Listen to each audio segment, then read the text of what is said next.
Thursday night football talk here in the Shadow Sports, and I just want to get you guys' take because I'm a little concerned. Okay, I am. We're in the locker room, by the way. We're not on the field. Listen, I'm a little concerned. Only reason I'm concerned is because you see the Bills put up 40 something points, 42 points, I believe, 41 points, week 1 against the Ravens, their rival right now, and then you get to week 2 against the Jets. And they don't pull up the best game. I know the defense on the Jets is pretty well put together, but still not the greatest team, and they still struggled. And then you get to last night.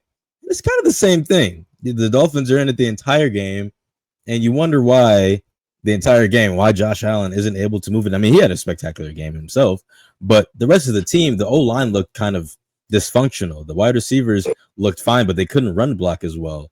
What do you guys think is going on with the Bills? Are we concerned? I know they're 3-0, but is this a kind of a scary, kind of nervous 3-0? Are we considering that at all? I wouldn't. I would say I think this is why I was saying he was MVP last year, because I'm looking at his team as it is look like now, and I would be. I'm not really so much of concerned, I would say, but I would be saying that if there is a level of concern, it is now, because I mean, you put up 40 on the Baltimore Ravens, and you put up 31, and it wasn't a clean 31 either. It was not a clean 31. So you put up 40, and you look pretty much unstoppable against the Ravens, but you put up a not so clean 31 against the Dolphins, whose defense is one of the worst in the league. You see, but in that game as well, in the Ravens game as well, they were also kind of shaky at the beginning of the game. The first 3 quarters were pretty shaky for me. So I'm looking at the last 2 games that they've had, coming into the week 3, and now it's like it's kind of an ongoing theme for them. I don't know. They're winning games. It doesn't matter. But are we a little concerned? David, I want to go to you next. Yeah, I was going to say, I mean, we can talk ourselves blue in the face about, different ways, issues with like how the team is structured and the offensive line.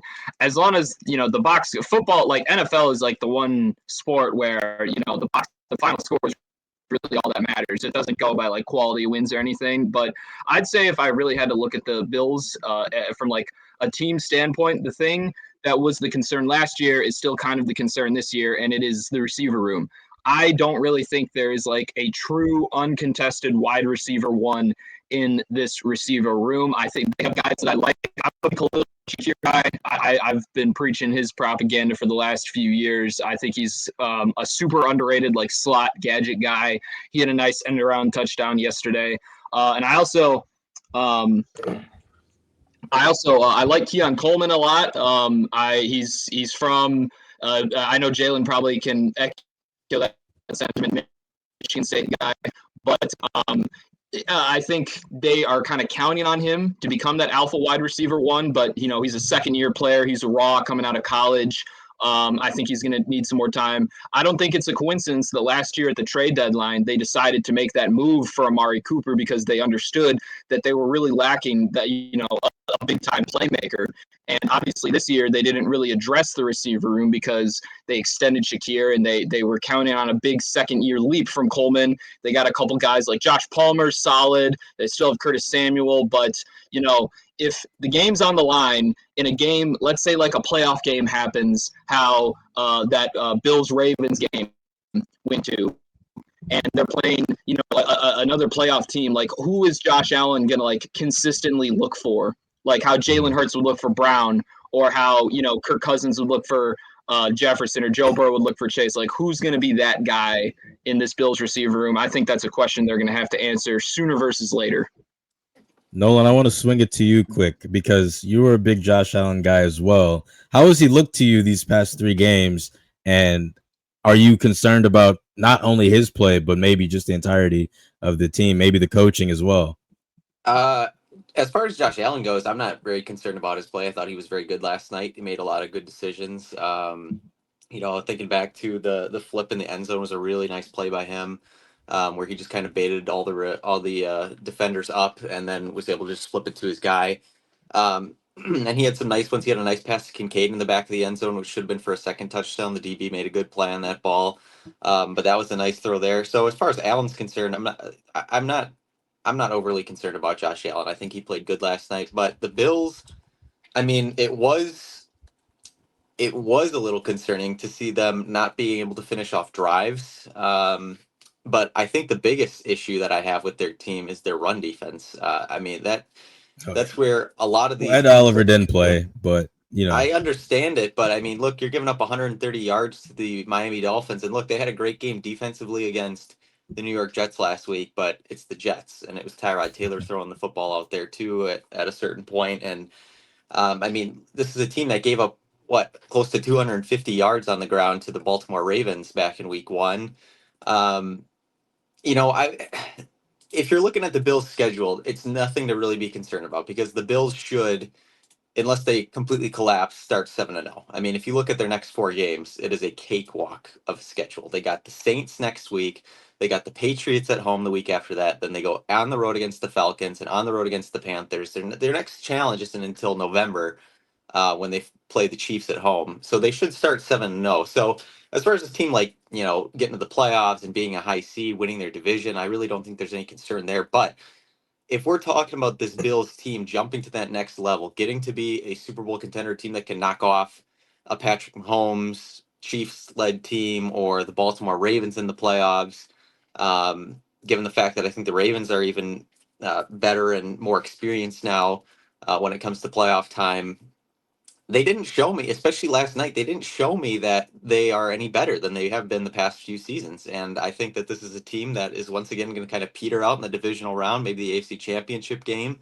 I mean, if you're only beating the Dolphins by 10 points, you know, what are we doing? I mean, the Dolphins had a chance. If Tua doesn't make a very, very bad pass at the end of that game was close to being tied at the end. And I mean, who knows? It goes to overtime. Who knows what happens? The Dolphins were driving and were in the red zone until Tua made just an awful read and threw it right to the defender to end the game. But yeah, this Bills, that was not a convincing win whatsoever. And their defense, to me, especially their rush defense, is a little concerning right now. You know, I really want to touch on Tua right now because I saw a clip today with Cam Newton, and he said he was kind of just evaluating the pick. Like, I think Tua at the end of the game said, you know, he ran that play and that's where he usually goes or something in that instance. And Cam Newton says, well, they're going to pick up on that. They do film just like you do. I mean, he knew that he was going to throw it that way. He jumped it right before the ball even left his hands. So it's a little, I don't know what is wrong with Tua. Like, he doesn't deserve to be a starting quarterback. He just doesn't. He's a backup at best. He played pretty well to start off the game. There was a few drives where it was just kind of like, okay, you can't really finish a drive because everything's covered. But then he just started throwing stuff like that, and it was like it was 21-21, and then it just didn't make any sense. But this team should be better than where they are at. Tua is holding them back. Look at the amount of talent that they have on the offensive side of the football. You got Tyreek Hill, Jalen Waddle, Devon Achane. You got a lot of good young playmakers. Tyreek Hill not young, but you know, you got some of those other guys. You know, you've got good playmakers on this team. And this is a team that should not be 0-3 right now. I mean, they just shouldn't. Tua is holding them back. And again, you look at a lot of other quarterbacks. Yes, he played okay through the first 3 quarters of that football game, but at the end of the day, look at his stat line: 22 for 34, 146 yards through the air. He had 2 touchdowns and the bad pick at the end of the game. It's just not. And I mean, he was throwing checkdowns all game, letting Achane and Gordon like pick up a lot of the yards, and he's not a good quarterback, and he's holding this team back from being something much, much better. And I mean, really, name one good season that Tua has had that he deserves to be paid as the Dolphins starting quarterback. And why they haven't moved on from him baffles me. I mean, you could tell the past 2 seasons. He had like 2 years ago. Yeah, like the 2022 season. He had a pretty good season. 450 yards almost before his CTE. And how did it end up with him? How did it end up for him? He had a good season, and they lost in the first round of the playoffs. I mean, they scored 7 points against the Chiefs. Yeah, he just doesn't deserve to be a starting quarterback. That game was like that was like an ice bowl game though. Like It was, and I mean, he doesn't perform good in the cold either. But I mean, 2023, he had 4,600 yards, pretty damn good. 29 Jesus. touchdowns, but 14 interceptions. He had a that's what I'm 101 saying. QB rating, which is pretty good. But the picks kind of throw me off there a little bit. He doesn't know how to protect the football at all. And 2022, he had 3,500 yards, 25 touchdowns, and 8 picks. His first year, 1,800 yards. Second year, 2,600 yards. You don't get the name Tua turn the ball over by being a good guy who takes care of the I mean, football. Oh my god. 48 interceptions in his career, in his 6-year career, Yeah, and yikes. 105 touchdowns, which is averaging impressive. 8 picks a year. It's just Yeah. I wanted to get back into that when you was talking This year. about. That's I in wanted the to regular go back- season, but like he just I wanted to go back to where we were saying like who is Josh Allen's like go-to receiver. I think it's Dalton Kincaid. I think Yeah. that's like, Right. I mean, he has like the most targets. I mean, Yeah. like granted, okay, Keon Coleman is obviously the number one wide receiver, but he also had like 11 targets in like what was that against Baltimore? But those numbers, you can't really look at those numbers. That game was inflated. Shootout. Yeah. Right. That game was Yeah. inflated. So when you look at the that last 2 script is weeks, gonna go that way every game. so when Right. you look at the last 2 weeks, he's only had 7 targets. When you look at Kincaid, he's had 12 targets or 8 targets, I believe, something like that. I think he's had, let me see. He had he's had 12 targets the last 2 games. So I think his number one receiver, I think his go-to guy on like a third down or whatever, I think it's Dalton Kincaid. Well, and you saw Right. him run a bunch of like 2-3 tight end sets. They have a lot of good tight. I mean, they still got Dawson Knox, who is a good tight end, and they had that third guy. What's his name? He just caught a touchdown yesterday. Shakir? That third guy caught a touchdown. No, the third tight end they had, he caught a touchdown. I don't remember his name. I know who you're Oh, the talking rookie. He's a rookie, right?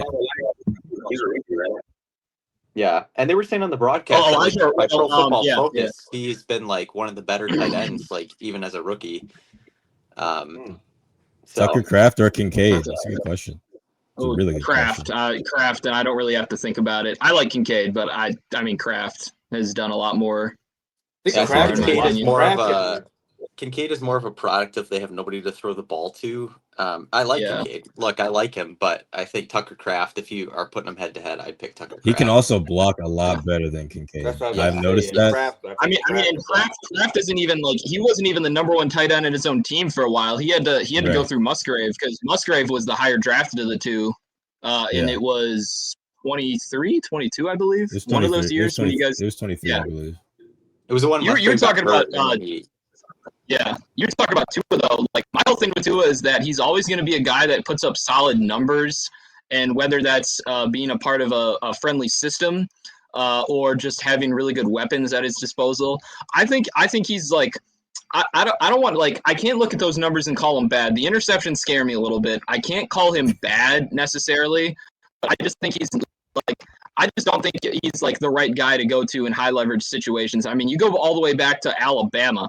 Alabama in what was the year that he took over for Hurts in the national championship? Was that 19? Was it 20? I forget. But was it 20? No, whatever year that was, I remember he was playing behind the Joe Moore offensive line, the best offensive line in the country, and then he took over the year after and had the I don't know if they won the Joe Moore Award that year, but he had one of the best offensive lines in the country. He had, an elite receiving core. He was playing under Saban. I think Tua is the ultimate example of being a product of a system, but not the system itself. If he's put in the right scenario, he can succeed. But if that system starts to deteriorate, or if, people start to leave or something like that, or if, the conditions aren't right, then things aren't going to go the way that you want to. And the Dolphins kind of confuse me because I know somewhere that 2022 team where, Tyreek had like 1,700 yards. Waddle had 1,000 yards. They were lighting up the best defenses in the league for 400 passing yards every week. Tua was a Pro Bowler. I know that's like still in there. The blueprints of that team are still basically intact. But do you think it's coaching? Do you think Mike McDaniels is the issue? They figured him out. Yeah. Maybe other teams started to figure the Dolphins out, or maybe Tua just, his brain is just too mushy to actually go through his reads in a timely manner. I don't know, but it's a far cry from what we've seen in the last 2 or 3 seasons, and he's probably still going to put up good numbers, but like I said earlier, I mean, the fact that it took him 26 passes to get to 100 yards yesterday is insane. That doesn't sound like a real stat. It was because it was all check down, check down, check down. I mean, that's all he was throwing last night. It was just you knew like 9 times out of 10 he was going to throw this check down option. And as far as Mike McDaniel goes, yeah, I mean, he did enough, I think, last night where he's obviously not going to get fired this week. Like we were talking about, if it was a bad loss, that he would be gone after this game. They were close. They were in that game. I don't think he's going to get fired. But if they do not beat the New York Jets at home next week on Monday night, he should be gone. There should be no reason. It's a that Monday night game. The New York Jets. God, that's so ugly. I can't 2 Monday believe night games again too. And I mean, this is a whole other can of worms. But I hate having 2 Monday night games. I don't know why they do that. I love the doubleheaders, man. That's fun. But let's look before they we shouldn't move have on. another game obstructing. They should have another game obstructing Miami, New York. That's going to be electric. Yeah. Before we move on, I wanna talk about the power rankings this week, and the Dolphins were last, and it's very funny because they didn't play like it last night. I don't think. Let me look real quick. They I think they were last, and then I think the Saints were like right after them or something like that. It was pretty funny when I was looking at it. They have the Dolphins going like the Panthers and the Saints? Yeah, dude, they're 32. I swear. Yeah, no, okay, wait. Hold on a second. I saw it on their Instagram. It said Dolphins were 32, but now they're 28 now. So maybe I don't it's disagree changed. though. Like I really don't. I think the Dolphins through the first 2 weeks of the season were the worst team in the NFL. The Saints held it close against the 49ers. Granted, I know the 49ers didn't have Brock Purdy, didn't have Kittle, they were hurt, but Still Kyle Shanahan led team though. held it close. The Niners supposed to have a pretty good defense. They held it close. Only lost by 5. The Saints haven't looked as bad as I thought that they would be. They're still obviously a bottom of the barrel team, but they haven't been as bad as I thought they would be. But the Dolphins, I mean, especially that week 1, going up against the Colts. I know the Colts are better than we thought they were going to be, but you put up 8, and then next week you're in a battle with the Patriots, who have been disappointing. To me, they were the worst team through 2 weeks. They showed up last night, but I still think, like, in a vacuum, I would take the Dolphins over definitely the Saints, the Panthers, and at least the Browns. Those 3.